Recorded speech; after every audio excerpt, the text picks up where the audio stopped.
It started like any other annoyance, random late-night calls from a private number. I'd get one around 2:13 a.m., like clockwork.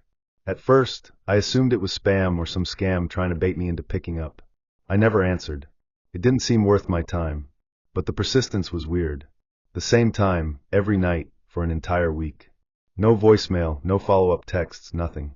Just the call. I even joked about it to a friend, saying some telemarketer must have really had it out for me. He laughed, told me to block the number. But you can't block private calls, so I just ignored it, assuming it would stop eventually. By the seventh night, my curiosity got the better of me. I was already awake when the phone lit up, the no-caller ID flashing on my screen. I hesitated, then swiped to answer, pressing the phone to my ear. Silence. At first, I thought the call had dropped, until I heard it. Slow, deliberate breathing. Not the kind you hear from someone unaware they're being listened to. This was different. It was deep, intentional, like whoever was on the other end wanted me to hear each inhale and exhale. A chill ran down my spine. "Hello," I said, my voice barely above a whisper. Nothing. Just that breathing. I hung up, suddenly feeling ridiculous. Probably some creep trying to mess with me. The next night, I didn't pick up, but the call came twice instead of once. Same time, same breathing when I finally gave in and answered. This time I stayed silent too, just listening. It was unsettling how steady it was, how it never wavered or hesitated. I felt like I was being watched. I blocked the number out of frustration, even though I knew it wouldn't work. And I was right. The calls didn't stop. They just started coming from different numbers, some private, some random. It was as if someone was going out of their way to make sure I couldn't avoid them. I started feeling paranoid at night. I'd stare at my phone, waiting for it to ring, heart pounding in my chest.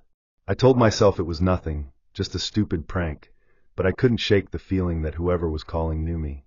They knew my schedule, when I'd be awake, when I'd be too tired to think straight. One night, I put my phone on silent and faced it down on my nightstand, determined to ignore it completely. That night, I had the worst sleep of my life.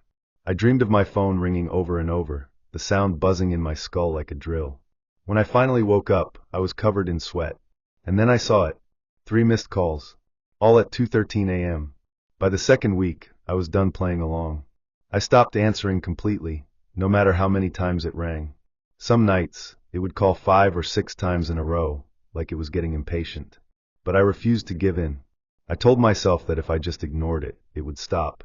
That night, when the phone buzzed at 2:13 a.m., I didn't even look at it. I just rolled over, pulling the blankets over my head, trying to block out the eerie sense of unease creeping up my spine.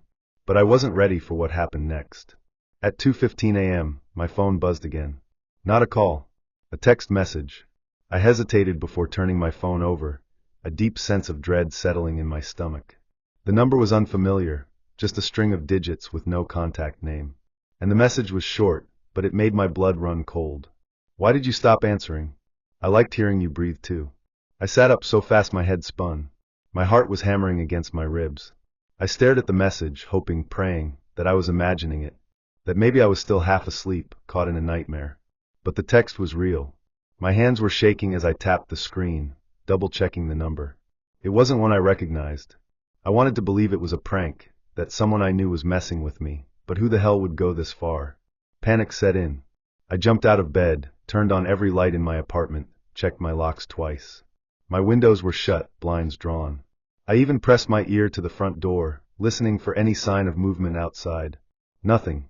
But I couldn't shake the feeling that someone was out there, watching, waiting. I tried to calm myself down, tried to think rationally. Maybe someone had found my number online, maybe it was some sick joke. But how did they know I stopped answering? That was the part one couldn't explain. They weren't just calling randomly, they were watching how I reacted. They knew when I picked up. They knew when I ignored them. They were paying attention. I blocked the number. 10 minutes later, another text came from a different one. "That won't work." I felt like I was going to throw up. Whoever this was, they weren't just trying to scare me. They wanted me to know they were in control. I barely slept after that. Every little noise in my apartment made my skin crawl. The hum of the fridge, the creak of the pipes, things I had heard 1,000 times before suddenly felt wrong, like they weren't just background noise anymore. I couldn't shake the feeling that I wasn't alone, that something was waiting. I kept my phone on silent, but I checked it obsessively. More missed calls. More texts. Nothing long, just brief, unsettling messages. Why are you hiding? I know you're awake. Come on, pick up. It was like they knew I was reading them in real time. Like they could see me. I thought about going to the police, but what could I even say? Hey, some unknown number keeps calling me and breathing into the phone. I knew how that would go. They'd tell me to change my number, ignore it, maybe file a report that would go nowhere. And part of me kept hoping it was just some elaborate prank, something that would stop if I stopped reacting. So I did nothing. And that was the worst mistake I could have made. That night, I stayed up with all my lights on. 2:13 a.m. came and went. No call. No texts. My phone stayed completely silent. And that should have been a relief, but instead it felt worse. Like the absence of it meant something had changed. Like I had pushed whoever, or whatever, it was into doing something else. Around 3 a.m., I got up to check my front door. The peephole was useless in the dark hallway, so I flicked on the porch light outside. My apartment building wasn't fancy, just a small complex with a shared parking lot. Nothing ever happened there. But the moment the light flooded the entrance, I saw it. Someone was standing at the edge of the lot, just beyond the glow of the street lamp. A tall, thin figure barely visible, just watching.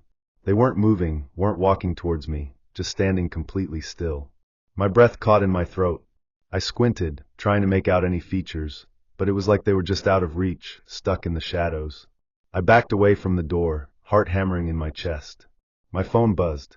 A new message. You left your porch light on. I dropped my phone. My hands were shaking so badly I could barely breathe.